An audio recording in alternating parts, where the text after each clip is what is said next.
Jen, I'm gonna need you to stop putting 20 on 10. First you get the money. What's up, you guys? Your girl G here. Welcome back to my channel. Appreciate you for tuning in. We have Real Housewives of Salt Lake City, you guys. So Salt Lake City is definitely popping up with these little weird Mormon ladies. So we definitely got to talk about that. This Sunday, Real Housewives of Atlanta is back, y'all. I can't believe it. We've all been waiting for this season to come back on ever since we heard about the menage a trois with the stripper. Rumor has it that Tanya Sams quitted as well. So, quitted. Is that a word? Quitted as well? No, that's a quit. Quit. Oh, Lord, my grammar getting bad. She quit as well. But yeah, nonetheless, you guys, let's go ahead and get into Salt Lake City because this episode was a mess, and that includes Miss Jen Shaw, who definitely is going on the bottom of my totem pole as far as castmates for this crew. So Miss Jen Shaw, she looked good. She came in with a nice dress, that fit the occasion, but her attitude and a little bit of tequila messed it all up. So she's sitting down with Meredith and confronting Meredith about canceling on her about the sleepover. And Meredith doesn't want to hurt her feelings, so she's like, let's just not do this at the party. Let's just wait. So Jen kind of connects the two between her canceling with the sleepover to Mary because Meredith decided to go to Mary's church. She's like, I'm just starting to feel really insecure because here you are, I'm hearing you going over to Mary's church and now you want to cancel on me. It's making me feel like something is going on and I can't believe you're choosing her side over me. Like, what the hell, Meredith? Like, I thought you were my friend. So now Meredith is like, I just went to church. Like, Meredith in her head was like, I didn't even think this still was a thing. What is the issue? Y'all, Jen is confusing a lot of people. Like, girl, you and Mary don't even have an issue that's that bad. I mean, she said you smelled like hospital. Yeah, I mean, was it a little rude comment? And basically what y'all did at Meredith's party should have been the end of it. Like Meredith said, what I saw was you and Mary crying, making up. Am I confused? And of course, Jen was like, I just did that because I only accepted her BS apology because it was your birthday. I don't trust her. She's not loyal to anybody. You're supposed to be loyal to me, Meredith. I can't believe you're gonna freaking mess with Mary Cosby. And so, Meredith's like, okay, like, Jen is getting an attitude with me. The other girls, Heather and Whitney, are watching from afar talking about, should we get involved? Like, do we go over there and mess with them? And Heather's like, nope, ain't none of my business and ain't none of my business because she like, I just want to sit here and eat my little chicken drumstick and let Jen go over there and act a fool because she knows this look when it comes to Jen.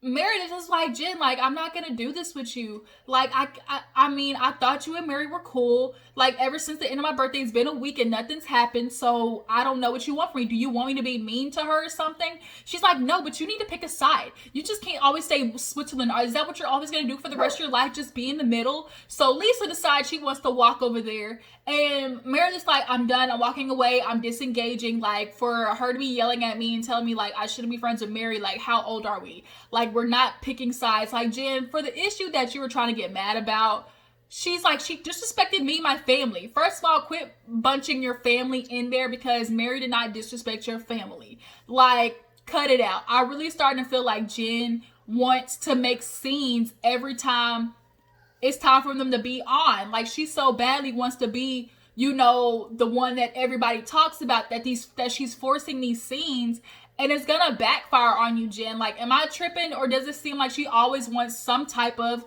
scene surrounding her? Like, I'm not understanding. So now here you are forcing an issue. Like, if you're gonna make a scene, I get it, you gotta make TV. If you're gonna make a scene, then make it make sense. You're choosing the wrong thing to get mad over. Clearly she's definitely going to be the producer's pet because she has no problem trying to go up and at him because she's tired and lonely and being at home, which we're gonna get into that later. But nonetheless, Lisa comes over, Meredith walks away. Lisa's like, Jen, like, you need to calm down. You're a great woman. I love you and Meredith, and I just need you to calm down. You're so great. She's like, I don't get it, Lisa. Like, I don't understand. You're gonna go, Meredith's supposed to be my friend, and she's going over there to freaking Mary Cosby's church and hanging out with her. Like, where's the loyalty? You're gonna go hang out with someone who freaking fucks her grandfather? I was like, Chico, I got my niece and nephew here. I'm playing auntie for the week. So if y'all hear them playing in the background, that's what's going on.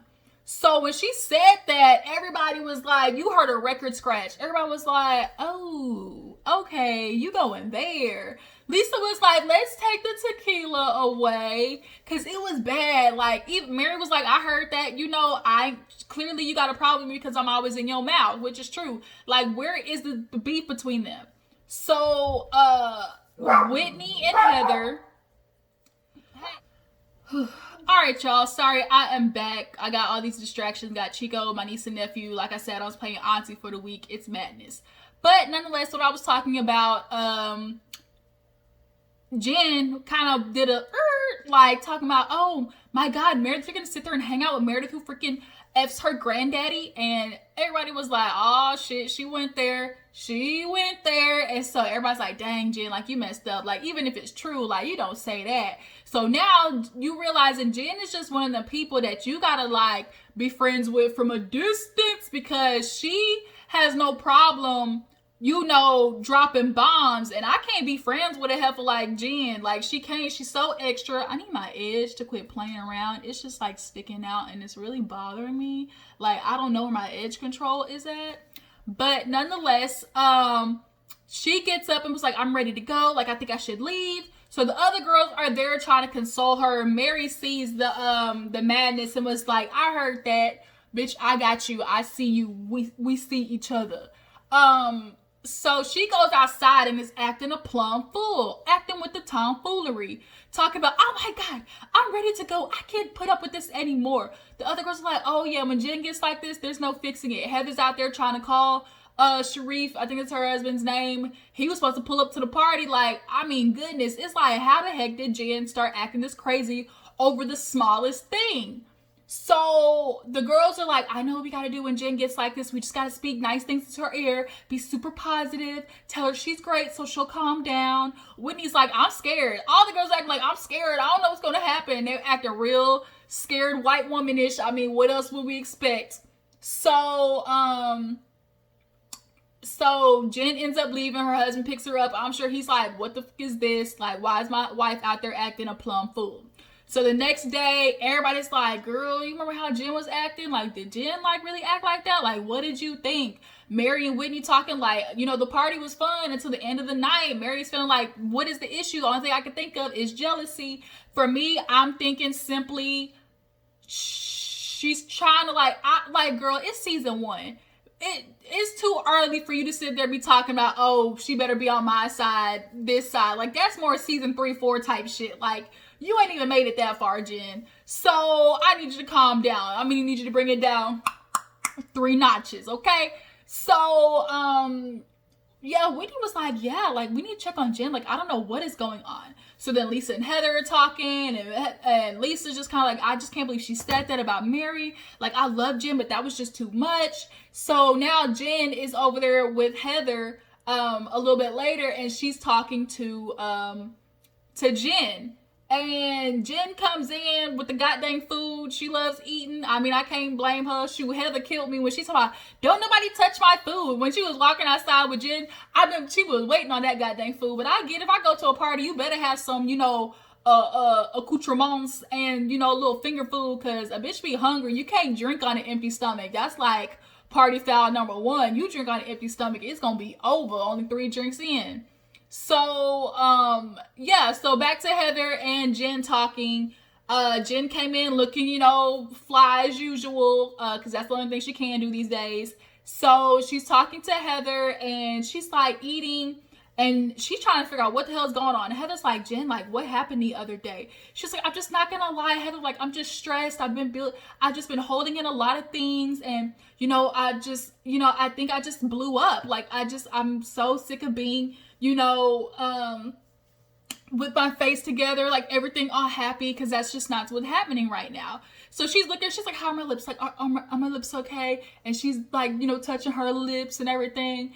And Heather's like, look-wise, you're good, but emotionally, you're a hot fucking mess. And Jen, first of all, I'm gonna need you to pull them lips down like 2 notches. Like, When you have that side angle, and she has her cheeks done too, that side angle is rough. It is harsh. So Jen, I would advise you maybe like to not ask the doc to go as big that you have been going. I think, you know, go down a couple, two of them lines that's on that needle. You don't need to go that big, honey. Not at all. I know you dating a black man, but let it be. So she ends up telling Heather, look, you know, I'm stressed. My dad's anniversary is coming up. You know, that's super hard. And then being alone all the time. Like, I love Sharif, but I'm alone. I'm lonely. And which is why she has all these assistants, because she's in this big ass house, but it's just her. Her sons are like literally getting ready to be in college. Like, I don't know, does she have a business? Like, what does she work doing? So it's just her, and a lot of, you know, women live that lifestyle. Yeah, I, you know, live nice, lavishly, got the big houses, cars, and all the dream and whatnot. But shit, I'm basically doing it by myself because my husband's gone. And basically, she was just a little honey. Like, she was missing that dick, okay? She didn't have none in a minute, clearly. So, you know, that all that stuff, that angst builds up when you can't let it out. You know, a little bit of relief or sexual, little bit of sexual, bum, bum, healing. Good for me, sexual. Healing is something that's good for me. All right, let me stop. Yeah, that's all she needed was a little sexual healing. She been missing that, you know, that peen, that black meat. But yeah, he been gone. So she's feeling some type of way about that, including the fact that he missed the dad's funeral. When she said that, I'm not gonna lie, I'd be a little wound up too, because the football game, really, bruh? I mean, I think they would have been good without you for one day. Like, you have multiple coaches on a team. I think, like, or shoot, hell, go to the funeral and come to the game late. Like, hell, you could have done that. But missing a funeral for your wife and it's her dad, I think is something that definitely needs some type of coming back from. And I don't think he's done anything about it. She's like, I just be quiet and hold it in, which is what a lot of women do. They feel like they can't ask for what they need emotionally and mentally because it's like, oh my God, he's affording me this lifestyle that don't a lot of, you know, women get. And if I start nagging, he's going to start looking for the side bitch and I'll be damned. And that's kind of the situation that Jen is in. So Heather's like, look, you know, it's nothing to do with Meredith. She's like, I'm watching Jen talk right now. And it's very obvious, like, this isn't a Meredith and Mary problem. This is a Jen and Sharif problem. She needs to talk to him about the issues that she has. So while they're talking, we see a scene of Lisa and Meredith talking. And Meredith is going to an art gallery looking for art for her house. And Lisa's coming. Here go Lisa with the white people stuff. Can I touch? Can I touch? Can I touch it? And she really just makes me think she's one of those women that's like, oh my God, your hair looks so nice. Can I touch it? Like, she's one of them. No, bitch, you can't touch my hair.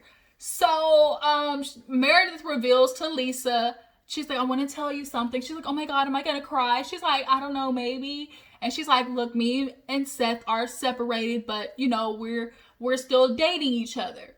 So Lisa starts crying because they're super close. Like, the kids, everything. They, you know, she's like, I'm playing Chloe's bat mitzvah. Like, they're a super close family. So for her to hear that, Meredith's like, I just didn't want to tell you, so you feel like you had to choose sides.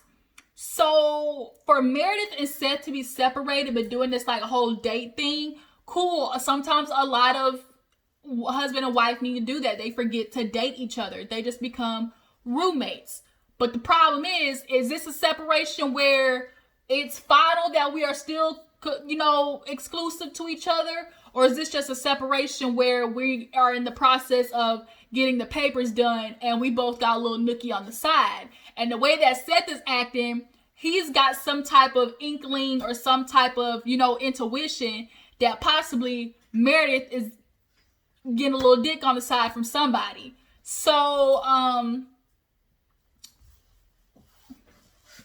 Chico. Oh, I'm sitting here, look, Chico in here eating stuff. You know, my dog's slick. He'll come up on you and find some snacks in my room or something. Like, he'll clean up off your plate. I swear one time I went to the bathroom with 3 pieces of pizza, came back to 2. Chico little ass drug that shit in the corner. I was so hot because I was hungry. He took my piece of pizza, y'all. I was hurt.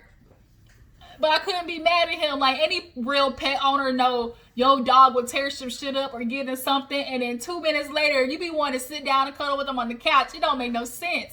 That is toxic freaking emotional warfare, okay?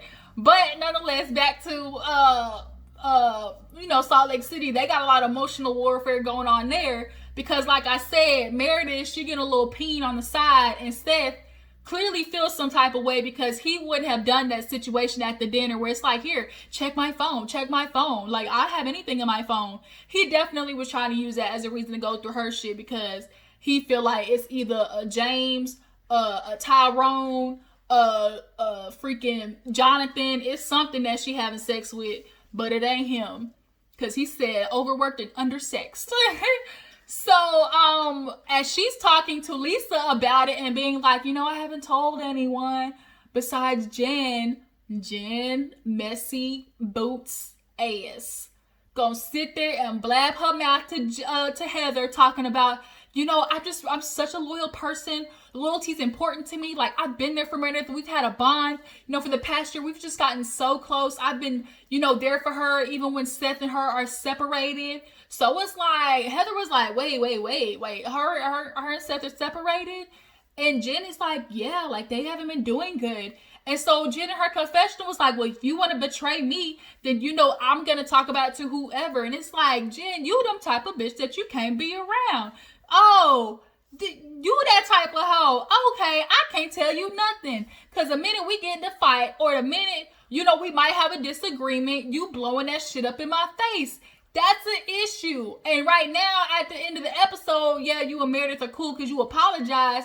But what happens when down the line she hears that you was running your mouth about her relationship? Not cool, Jen. Not cool. You know what else is not cool? Them lips on your face. Fix it. Okay?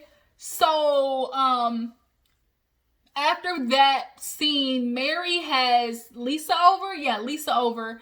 And wants to do like the lunchy on, have the ladies come in with a Met Gala theme. Basically, reason for her to spend money that she inherited from her grandmama and sucking her stepdaddy thing. But it was a cute little funny scene where her son came down. I ain't gonna lie, her son looked a little turched. I ain't trying to be rude or nothing, but he just kind of looked like he take a minute to answer questions. That's all I'm saying. He there, but like it's just questionable. So nonetheless, he comes downstairs and he's talking about, I want to be a fashion designer. She's like, what? You don't want to be a brain surgeon? I thought you wanted to help people. Bitch, you pushing that on. He ain't want to be no brain surgeon. Even Lisa was like, oh, that's a lot to live up to. So she tells him about the girlfriend. I guess for the birthday, he bought her a dog. Then for Valentine's Day, he got her a chinchilla. Then now for was it Christmas? I think it was Christmas maybe. He got her what was it? A Prada bag. I think it was Christmas. He got a Prada bag. Either Christmas or her birthday. So he got her a Prada bag. First of all, look, like Lisa said, look who his mother is. You think he can get ready to have his woman out there and looking raggedy and his mama got Vera Wang and Chanel and Valentino on? It's not happening. First of all, what is his monthly allowance for him to be able to spend this type of money on this type of girl? Like, does he have his own debit card? Like, what is it? Secondly, you need to understand, mama talking about, oh, he don't never get me nothing. You know why he ain't getting you nothing? Because you ain't bouncing on and doing a full split. His girlfriend is. His girlfriend is obviously showing him some new things because he in love. And it's a different type of love if you spending money like that in high school. But she did make me laugh when she was like, a Prada bag. He's like, it's so unfortunate my son doesn't know that Prada bag is going to last longer than their relationship. And I was like, damn, it's true. But it's like, damn, you ain't gotta say it like that. Kids, when you in high school, you think, oh my God, I love him. We're gonna be together forever. Then you realize, hell no, don't do it. Don't do it, boo-boo. If there's anything I can say to anybody out there, stop getting married young. I get it. You love somebody, you know the answer. But sometimes it's good just to have a little bit of, relationship experience. So,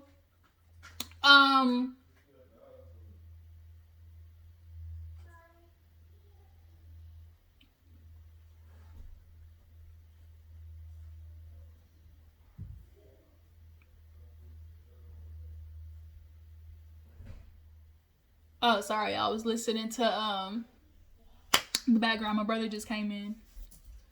So we finally get to Mary's event, and it's Met Gala theme. Heather and Whitney are riding together. You know, they're cousins. And Heather ends up telling Whitney about the whole Meredith situation. And she's like, I'm shocked. Like, Whitney's like, every time I speak to Meredith, it's like, you know, I'm asking how's Seth, you know, how's you and Seth? And it's always, oh, we're good, you know, we're amazing. And that's typically how it is, you know, fake it till you make it. So Heather and Whitney look good. Everybody look good. Like, Met Gala, though, like, you're supposed to have a theme. But I get it, you know, Mary, for you, Met Gala would just means extravaganza. So, everybody pulls up. Whitney, Lisa, they had on like little pantsuit. What is it with Mary and these gloves? Like every goddamn scene, like she got some gloves on. Like, is this some Michael Jackson stuff going on? Like some people say like she bleaching or whatever. Like, I don't know, but she always got these little biker gloves on. I really wish she would stop it. Okay, stop. I cannot. Like Jocelyn Hernandez, I never forget that on Love and Hip Hop. She's like, I cannot.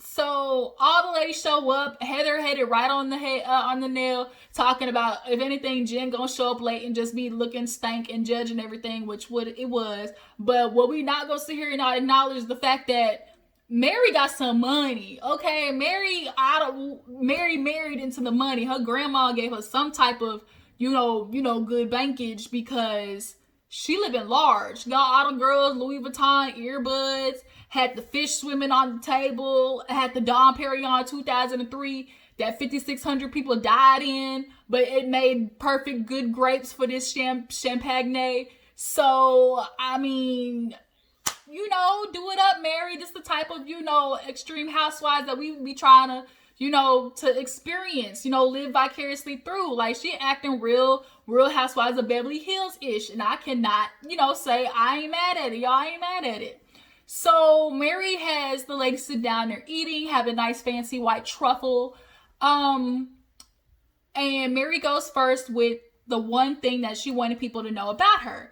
And so she tells the ladies that she has a hard time trusting people. You know, she doesn't really let people in that often, and she needs to do better doing that. Whitney admits, like, you know, as much as I like to say I don't, you know, care what people think, I really do. I'm trying to do better, you know, just worrying about myself. But I just at least, you know, want people to know I'm not a swinger, aka looking at Lisa, bitch, don't you go out there telling people I'm a swinger because it ain't it.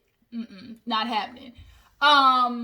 So then they asked for Jen. No, after that, Lisa goes, y'all, this had me rolling. Lisa talks like, let me get into character. Let me get into scene, okay? You know, I just so hardworking, and you know, I put a lot of pressure on myself to be great, and I just work so much, and you know, I that's one thing I really love about myself, but it's hard. Like, I'm not gonna lie, it's hard, but you know, I just want to be great. I just want to do good things. And so everybody was like, did this bitch get the gist of what we were supposed to be saying? Girl, we're supposed to be saying one thing that nobody either knows about you or one thing that you want to work on. You sitting here bragging about how great you are and how great you want to be. But underneath all of that, honestly, if that makes her emotional, talking about, you know, how hard she pushes herself in greatness, I beg to differ that Lisa has a story that is, you know, crazy. Because women, or just in general, people who are like, you know, I pushed hard and it makes them super emotional, or like they're constantly talking about themselves, means one, they didn't get a lot of attention as a kid. Two, people weren't paying attention to them. Three, they didn't have anybody, you know, pour into them, show them love and attention.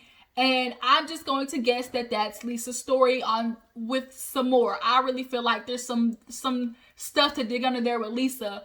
But hitting everybody with I'm just, you know, I just work so hard, and, you know, it's amazing, but it can be rough sometimes. But I just love that about myself, that I just push and I want to be great. Girl, Whitney was like, I just wish I had so much confidence or arrogance. I said, okay then, Whitney, Let them know. I like Whitney, y'all. I really do. So then Jen goes and Mary's like, you know, what's up, Jen? And Jen swallows her wine and was like, gives this whole story about her dad and how it makes her loyal and makes her a passionate person. And that's why when she says, like, you're her friend, you know, even if you mess up, I'll still support you. But then after that, I'll be like, bitch, that was crazy. So if that's the case, then this issue with you and Mary should not be that big of a deal if you're that loyal as you say. First of all, you ain't loyal because you snitched on Mary's goddamn story, okay? And then secondly, she sits there and apologizes to Meredith, talking about, oh, you know, I'm sorry that I yelled at you and was super crazy. And it says nothing to Mary. And everybody knows that you owe a Mary an apology, because for you to yell some rude shit out like that, like, you deserve, like, she deserves an apology as well. But Meredith accepts it, and Mary's kind of like, okay, then I guess you gonna say fuck me too then. Like, I guess that's what it is. And then that's kind of where the episode ends. But on next week, Mary and Jen get into it, and Mary told her, well, you gonna hit me? If not, you know, Smitty, there's the dough. Like, you can go kick rocks with open-toed shoes. So yeah, that's gonna be happening next week, you guys. Salt Lake City's, you know, on and popping. I appreciate you for tuning in, y'all. Hopefully I'm gonna get an episode of Daily Squeeze in, because Wendy Williams dropped her biopic trailer and it looks a hot ass mess. Okay, so we're gonna discuss it. But yeah, you guys, that is it. Before you go, make sure you like this video, subscribe to my channel. I'll catch all you guys later. Deuces.